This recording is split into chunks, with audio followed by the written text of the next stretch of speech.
What's up, YouTube? Scott here with the 9 to 5 Gamer. Before I get started on today's video, I just want to thank everybody for their continued support. I've just been absolutely blown away at the amount of positive feedback I've gotten from the YouTube community the last 2 weeks since we started the channel. It turns out there are way more people than I thought, you know, in their 20s and 30s, kind of getting tired of today's gaming generation. You know, the big open worlds and $60 AAA titles. You know, I'm guilty of buying whatever the newest game is on Steam and playing it for 10 hours and never getting back into it. So as the channel kind of insinuates, I'm a casual gamer with a 9 to 5 job and a family. My goal is to bring you guys realistic gaming content. It's certainly not going to be as polished as some of those retro channels out there where those guys are able to put in a lot more hours than I am. But I hope to bring you guys kind of casual retro gaming content, maybe encourage you to pick up and play as well. Because of all the support I've gotten, I thought it might make sense to pick up a more recent Anbernic device in case you are looking for a small emulation device. In my prior video, I was using an RG40XX, which has probably been out for 2-3 years at this point, maybe longer. I mentioned that one of the big things for me if I'm going to use emulation is I want the screen to be the native resolution of the original console. So up to this point, I've not had any emulation devices with a 4:3 aspect ratio. That means if I was going to play something like PlayStation 1, Nintendo 64, Super Nintendo, GameCube, things of that nature, I would either have to stretch the image, use a widescreen hack, or have bars around the side. So I figured that would be a good excuse to pick up the latest Anbernic 4:3 device, and this is, you know, a sub $100 device still, so it's probably just going to play up to, you know, PlayStation 1 for me.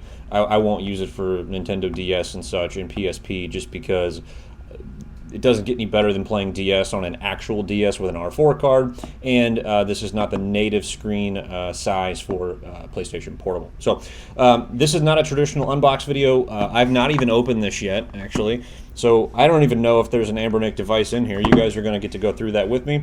This is just going to be my initial thoughts and impressions of the device. I'll throw a ROM or two on here so we can play it, just kind of experiencing the firmware and device for the first time, and then I'll bring you guys a later video where I'll probably replace the firmware with something I'm more familiar with, and we'll play some games on lunch and things like that. So with that said, let's open this guy up. Unfortunately, I could not keep with my white theme, so I elected to get the gray version of this. I was hoping to get an all-white console to kind of match the theme of the other devices I have, but was not successful.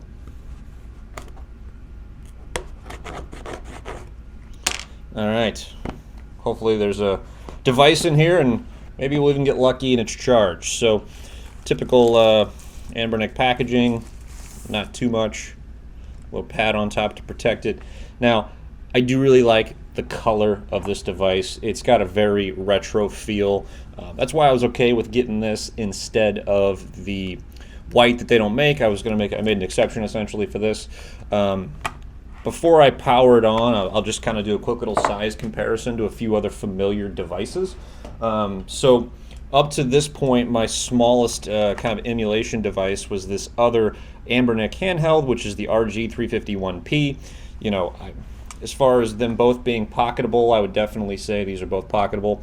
What's nice about this new device that we picked up is it has a 4-inch IPS instead of a 3.5-inch IPS. And again, that screen resolution, this is a 4:3, so this is going to play natively things like PlayStation 1, Super Nintendo, so I'm excited about that. What I also like is this seems to be a little bit more comfortable in the hands. I was not always a huge fan of how flat this device is. I think the bumpers are kind of inconvenient to use because of how flat it is. You know, you do have these little rubber pads back here, but I do think this is a lot more comfortable device to use. I like the analog stick placement. These feel pretty good. Buttons feel pretty good. Let's power it on.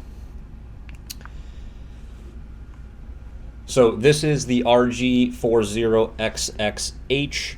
Anbernic obviously makes a ton of handheld devices with this same chipset, but this is a 4-inch IPS display. It is the H700 quad-core ARM processor. I believe it's 1.5 gigahertz.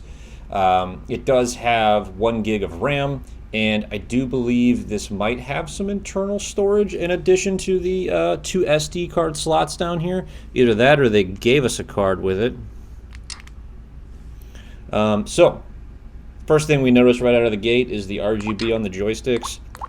That is kind of nice. I mean, it's cool. My some of the other Anbernic devices that I have and the AY and Loki have that, which is nice.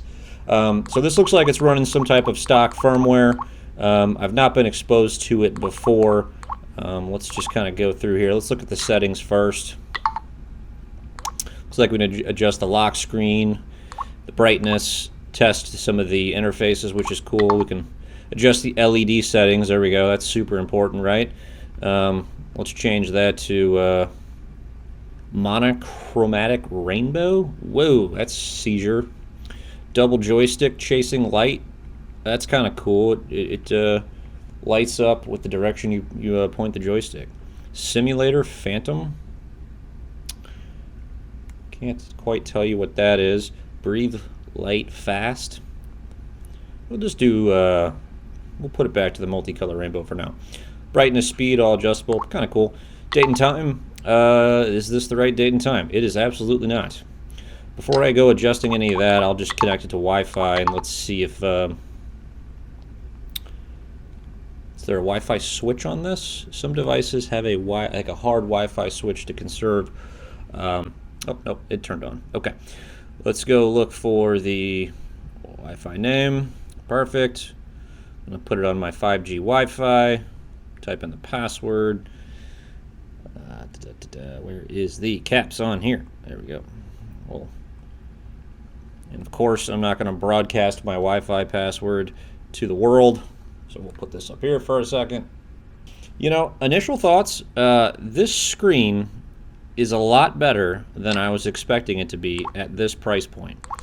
I am genuinely impressed when compared to this RG351P at the quality, actually, of this screen for a sub-$100 device. So that's pretty cool. All right, we are on Wi-Fi now. Still wrong date and time, of course. I guess we'll just manually set that then. So it's got the right date, but just wrong time. So it looks like it's already got some RetroArch settings in here. So maybe it already came pre-installed with RetroArch. Yep, RetroArch. Okay, so it's got a version of RetroArch on here with what appears to be a front end and probably some preloaded console configurations. Like when you install RetroArch on a device, normally you have to download the consoles that you want to play. Oh, is there games on here? There are games on here. Okay, that really seems questionable. I bought this on Amazon, and there are a few games on here, which is kind of surprising. So, okay, well, there are a few games on here, so we'll get to test some things with you guys. I'm going to go into PlayStation 1, because, again, that's what I mentioned. One of the things is that I'm going to use to play on here. Let's do Gran Turismo, because that's obviously a classic.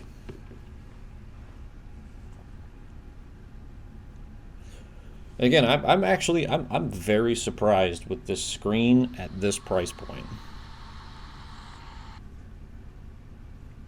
Looks like we've got USB-C and the mini HDMI output.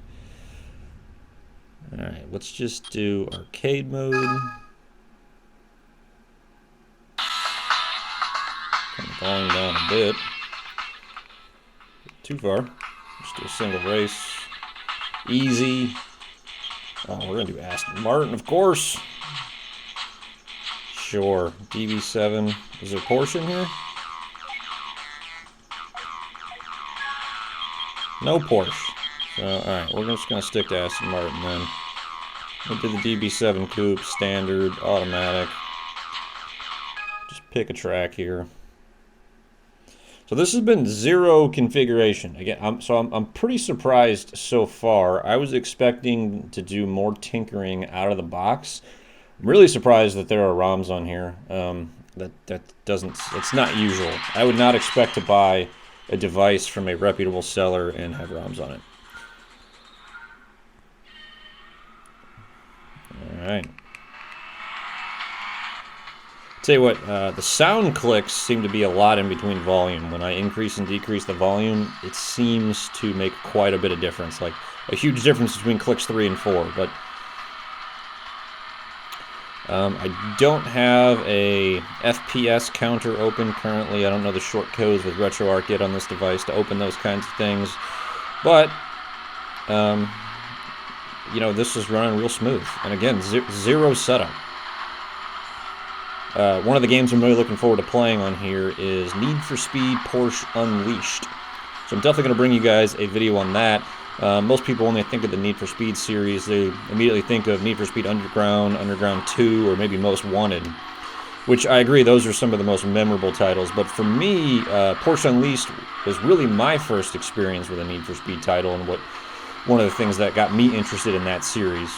Of course, Need for Speed Underground, with its banging soundtrack, solidified everything for me, and Need for Speed Underground 2's attempt at an open world was just unreal back then. So this is really good, and I'm in first place. So let's exit out of that. I'm gonna guess some stuff here.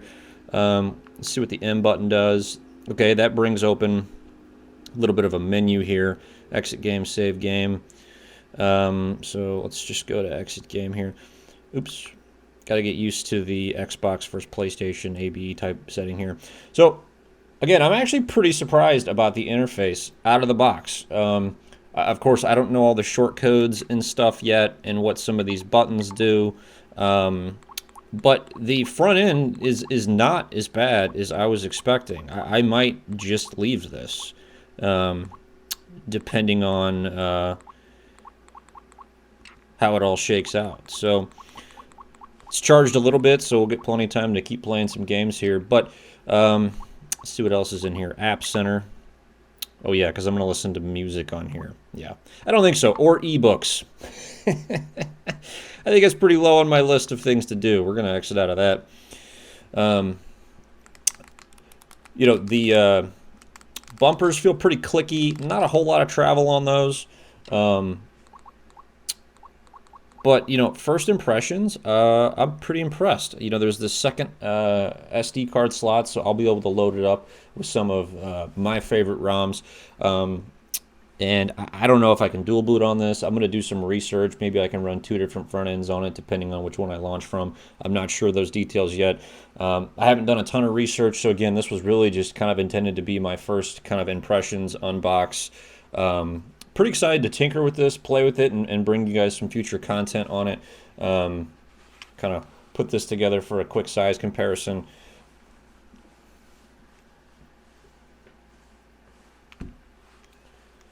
Let's put this next to something like the AYN Odin Pro. Obviously quite a bit of different size there. I think my DS and my SP are upstairs, so you guys aren't getting a size comparison on that. Boy, do we have a lot of fingerprints, man. Fingerprints, fingerprints, fingerprints.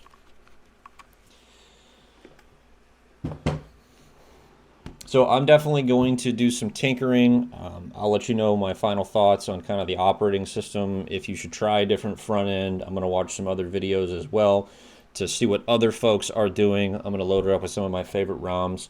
And I will bring you guys some further content on here. Again, I just can't say thank you enough to everybody who's subscribed and followed along for the journey. If this is a first video for you that you've watched, please check out some of the other ones. My promise to you all is to keep bringing you casual, pick up and play content. I was, like I said, I was just overly surprised at how many other people are kind of in the similar shoes as myself right now, and have really just lost interest with modern gaming, just due to some of the complexities and time and all the different launchers and subscriptions and things like that.